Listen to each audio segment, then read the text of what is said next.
নমস্কার বন্ধুরা, শুভ সকাল। আমার ইউটিউব আর ফেসবুকের সকল বন্ধুকে জানাই স্বাগত। আশা করি আপনারা সকলেই ভালো আছেন, সুস্থ আছেন। আমিও ভালো আছি, আমার পরিবারের সকলেই ভালো আছে, সুস্থ আছে। আজ অনেক সকাল সকাল উঠেছি, সকাল সকাল উঠে সব কাজ সেরে নিয়েছি। সেরে চান করে এই যে এমনকি পুজোটাও দেওয়াও কমপ্লিট হয়ে গেছে। আর আজকে পুজো দিয়েছি গাছের ফুল দিয়ে। গাছে এই যে নীল অপরাজিতা ফুল হয়েছিল, ফুলগুলোকে নিয়ে এসেছি। এই যে পুজো দেওয়াও কমপ্লিট হয়ে গেছে। মামসোনা ঘুমাচ্ছিল বলে বিছানাটা তোলা হয়নি। আর এই যে এদিকে মাম্মাম স্কুল যাবে বলে চান করে ড্রেস পরে একদম রেডি হয়ে গেছে। ওকে আমি বিস্কুটটা খাইয়ে দিচ্ছি, নয়তো ও খেতে লেট করবে। আর আজকে শনিবার, মাম্মামের স্কুলে ড্রয়িং ক্লাস, তাই জন্যে মাম্মাম এই যে ড্রয়িং ক্লাসের জন্য রঙটা গুছিয়ে নিচ্ছে। মামসোনাকে স্কুলে পাঠিয়ে দিয়ে আর এই যে আমি এদিকে চলে এসেছি গ্রিন জুস বানানোর জন্য। সকালবেলা এরকম গ্রিন জুস খেতে কার ভালো লাগে? আমার তো ভীষণ ভালো লাগে, আর আমাদের বাড়িতে সকলেই পছন্দ করে। জুস করে দিলে সবাই খেয়ে নেয়। এখন অনেকটা সময়ই পর, প্রায় 11:30 11:45 বাজে। আর এখন হয়তো অনেক বাড়িতেই দুপুরের খাওয়া হয়, কিন্তু আমাদের বাড়িতে এখন হচ্ছে টিফিন টাইম। কিছু করার নেই, দোকানে খদ্দের আসলে দোকানে ছুটে যেতে হয় সব কিছু কাজ ফেলে রেখে। তাই চলে গেছিলাম। প্রথম প্রথম খুবই অসুবিধে হতো, এখন আস্তে আস্তে সব কিছু সয়ে গেছে।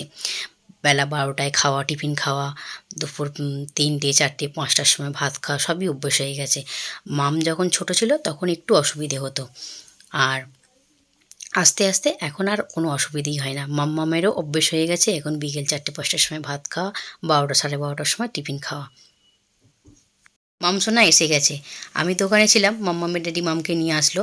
তো দোকানে খদ্দের আছে বলে ও আমাকে যে আর বিরক্ত করেনি, নিজে নিজে ড্রেস খুলেছে, হাত পাও ধুয়েছে আর ড্রেস খুলেছে। আর টাইটা খুলতে পারে না, তাই আমার কাছে এসেছে। প্লেটে খাবারটা দিয়ে দিয়েছি অনেকক্ষণ আগেই, কিন্তু খাওয়ার সময় করে উঠতে পারেনি, দোকানে খদ্দের ছিল।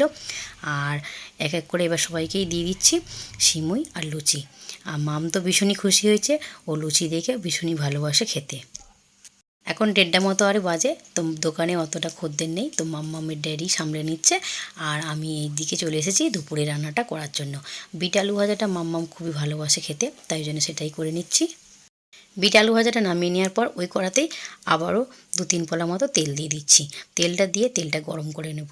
গরম করে নিয়ে আর এদিকে রুই মাছ নিয়ে এসেছিলো, তো বাইরে থেকে কেটে নিয়ে এসছে মাছটা। মাছটাকে ধুয়ে লবণ মাখিয়ে রেখেছিলাম জল ঝরার জন্য।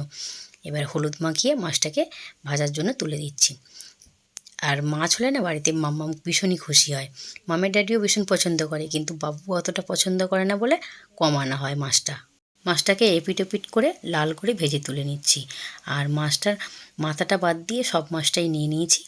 আর 2 পিস মতো মাছ বেশি হবে, সেটা মাম আর মামের ড্যাডি খাবে। আমিও অতটা ঠিক মাছ পছন্দ করি না, আমার 1 পিস হলেই খুশি।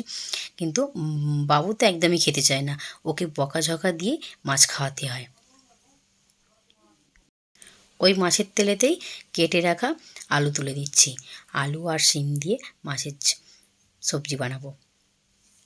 আলু শিমটাকে ভালো করে নেড়েচেড়ে ভেজে নেব। শিম আলুটাকে ভালো করে ভেজে নিয়েছি লাল করে। আর এবার এতে কেটে রাখা পেঁয়াজটা দিয়ে দিচ্ছি। এই শীতের দিনে সবজি দিয়ে মাছের ঝাল বলো ঝোল বলো খেতে বেশ ভালোই লাগে। পেঁয়াজটাকেও দিয়ে ভালো করে নেড়েচেড়ে লাল করে ভেজে নিয়েছি।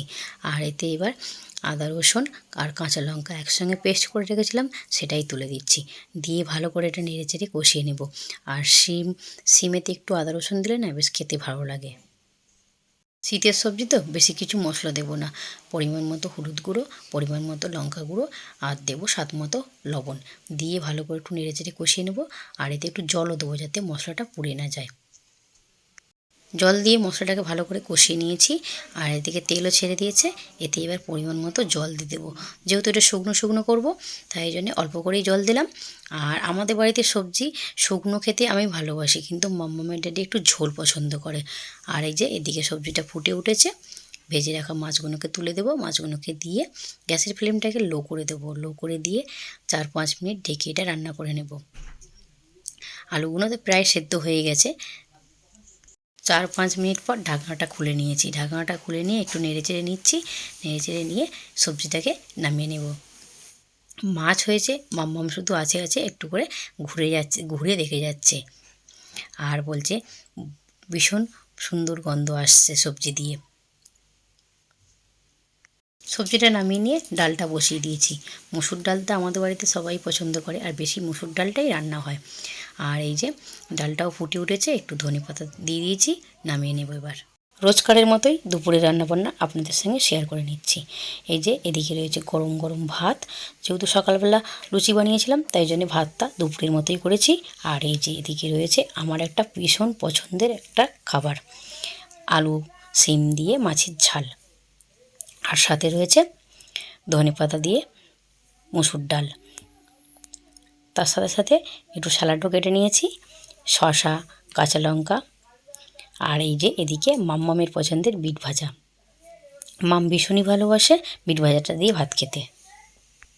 এখন অনেক সময় পর ভিডিওটা আপনাদের সঙ্গে কন্টিনিউ করে উঠতে পারিনি। এখন রাত্রি প্রায় 10:30, পৌনে 11টার মতো আরে বাজে। এই যে রাত্রির খাবার করতে চলে এসেছি। আজকে রাত্রিতে হবে পালং শাকের পরোটা, সাথে ডিমের ভুজিয়া। যেহেতু সন্ধ্যে থেকে দুজনেই দোকানে ছিলাম, তো ঘরের কিছু কাজ থাকে, সে কাজগুলো আমি করে উঠতে পারিনি। আর রাত হয়ে গেছে বলে আমি এদিকে খাবার বানিয়ে নিচ্ছি, আর এদিকে মাম্মামের ড্যাডি দোকান বন্ধ করে চলে এসেছে। এসে দেখছি জামা কাপড় আছে, সেইগুলোকেই গুছিয়ে নিচ্ছে। পরোটাটা আমার করা হয়ে গেছে, আর এদিকে এই যে ডিমের ভুজিয়া করে নিচ্ছি। এই যে এটা হচ্ছে লঙ্কা ছাড়া মাম্মামের জন্যে।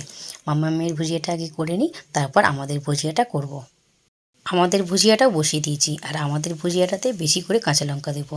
বাবু যেহেতু ঝাল খেতে ভালোবাসে, আমিও তো ভীষণ ভালোবাসি, তো তাই জন্য একটু বেশি বেশি করেই ঝাল দেবো, আর সাথে বেশি করে ধনেপাতা দেবো। শীতকালে একটু ধনেপাতা হলে বেশ সবজিটা স্বাদটাই অন্যরকম হয়ে যায়। খাবারটা হয়ে যেতে 1 মিনিটও লেট করিনি। এই যে খাবারটা নিয়ে বসে পড়েছি।